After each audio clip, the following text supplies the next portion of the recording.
Sugeng dalu rahayu dari timur Bengawan cucunya yang Del Gumandel Gendewati beserta Sil Brengsel.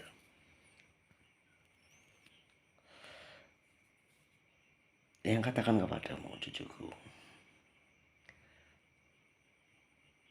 bahwa kodratmu adalah sebagai cucunya Eyang dan kodratmu adalah sebagai manusia.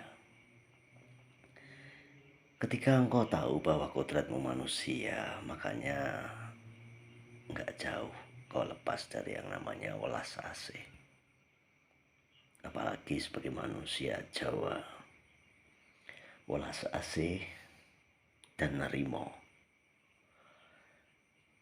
Mau nggak mau, engkau hadir di sini sebagai cucunya Eyang dan mempunyai identitas yang sangat jelas. Identitas itu nggak akan bisa jauh darimu,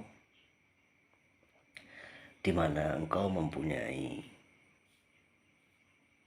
identitas di tempat yang gemah limpah, gemah ripah, loh Cinawi, kaya raya, di mana tempatnya Toto Titi Tentrem Kerto Raharjo, ya, ketentraman, tertata, rapi. Tapi akhir-akhir ini yang merasakan perubahannya yang besar, ya, kalau engkau tanya yang secara jujur, kejujurannya yang nggak bisa kau persalahkan, karena itu yang rasakan. Ketika engkau berbicara tentang kehidupan dan engkau bicara tentang dimensi-dimensi yang ada, ya, dimensi lain, dimensi apapun itu, yang katanya dari dimensi lain mereka hadir di sini, ya, mereka ada di sini. Lalu apa yang diperbuat mereka ketika mereka ada di sini? Engkau kan sudah merasakan akhir-akhir ini kehidupan seperti layaknya budak, mengulangi kisah-kisah masa lalu. Nah, kalau dulu kisah masa lalu,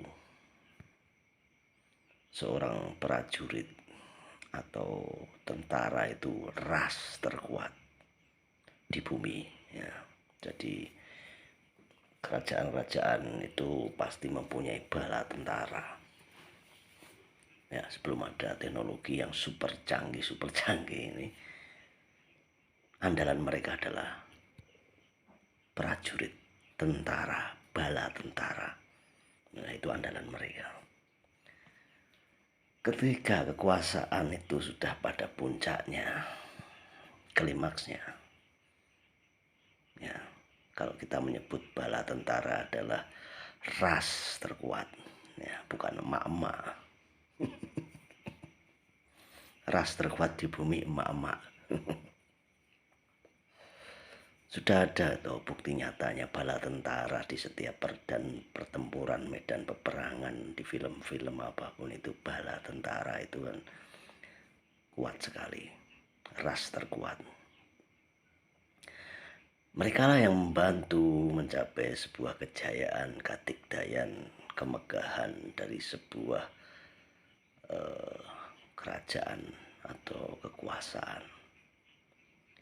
Tetapi intrik drama politik di dalam sebuah kerajaan itu hancur karena terpecah belah. Ya. Terpecah belahnya itu bukan dari bala tentara. Ya. Terpecah belahnya dari jiwa.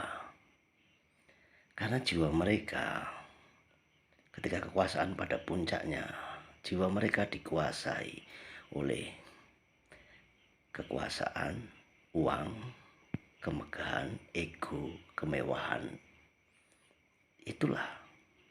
Maka makhluk astral dimensi lain paham ya, ketika kekuasaan itu pada tempatnya di puncak tertinggi dikagumi, maka yang diserang adalah jiwanya. Itulah sebabnya yang selalu mengajarkanmu untuk samadhi, supaya engkau tahu menempatkan yang namanya jiwa ya. Jiwa berhubungan dengan ragawi dan nur cahyo. Ketika tidak ada punya ragawi, nur cahyo, itu tidak ada tempatnya. Ketika tidak ada nur cahyo, hanya ragawi, maka ke tempat TPU, tempat pembuangan umum, pemakaman, dead, meninggoy. Nah, penggabungan antara nur cahyo dengan raga itu mempunyai sama dengan yang namanya jiwa atau perasaan. Ketika ragamu banyak parasit, entah itu jamur-jamur yang ada di dalam tubuhmu, maka otomatis akan mempengaruhi jiwamu. Nah, apakah jiwa bisa diserang? Bisa, kalau ragamu tidak sehat, goncang. Apakah nur cahyo roh itu bisa diserang, Eyang? Eyang tidak yakin kalau itu bisa diserang, karena dalam keyakinan Eyang, dia kekuasaan tertinggi miliknya Sang Maha.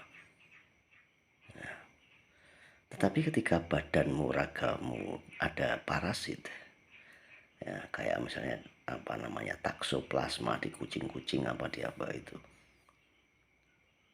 akan mempengaruhi kelakuan, karakter, ya, kegilaan dari si kucing itu tadi. Nah, masuknya parasit, jamur, virus ini lewat apa sehingga masuk ke ragamu, sehingga di ragamu dikuasai. Ketika ragamu dikuasai, otomatis jiwamu juga akan dikuasai. Maka kemampuan memecah belahmu, kemampuan menghancurkanmu semakin tinggi dan semakin masif. Ya. Parasit-parasit ini lebih mematikan jika letaknya itu ada di paru-paru. Pneumonia apa-apa lebih, ya, lebih cepat untuk mempengaruhi jiwa.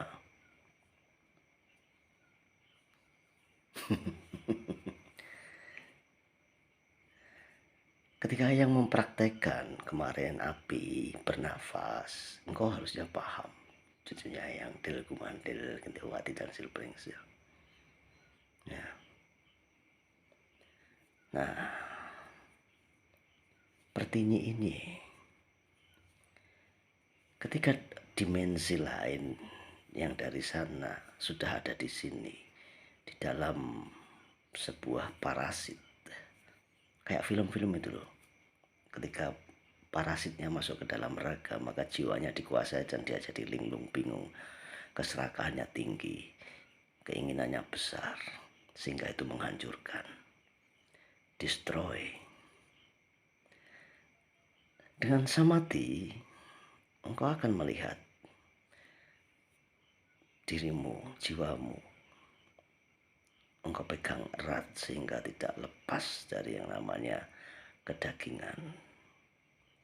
Karena perkawinan ketemunya nur cahyo sama daging ragawi ini menghasilkan sama dengan yang namanya jiwa atau perasaan. Makanya ada menurut kedangkalan spiritual yang minsana porkopore sano, di dalam tubuh yang sehat terdapat jiwa yang kuat. Nah, carilah itu dulu, parasit-parasit yang ada di ragawimu, sehingga jiwamu sekarang oleng. Banyak kan jiwa-jiwa yang oleng, Apa yang membuat Ragawi itu tidak sehat? Otomatis ekonomi, yes, tetapi ada parasit di dalamnya yang entah dari mana datangnya sehingga mampu mengkontrol jiwamu dan jiwamu menjadi oleng sehingga banyak hal-hal negatif, hal-hal yang tidak baik yang engkau lakukan, cucu-cucunya yang del kumandil kentewati dan sel sel ya. Jelas ras terkuat tadi bala tentara yang mendukung ya zaman dulu sebuah komunitas yang namanya masyarakat rakyat menjadi kuat. Itu ya, itu kuncinya. Ketika itu dihancurkan oleh sebuah sistem pecah belah ya, maka kejayaan itu tidak akan awet, gak akan lama. Nah, hati-hati cucunya yang Del Kumandel Gendowati dan Sil Pringsil. Ras terkuat di bumi saat itu adalah bala tentara. Dan engkau melihat kehancuran orang-orang kuno zaman dulu. Ya, apa sih yang membuat kehancuran orang-orang kuno itu sehingga peradabannya sudah tidak bisa kita lihat? Apa? Jiwa. Borobudur dengan Samati. Rahayu, rahayu, rahayu dari timur Bengawan.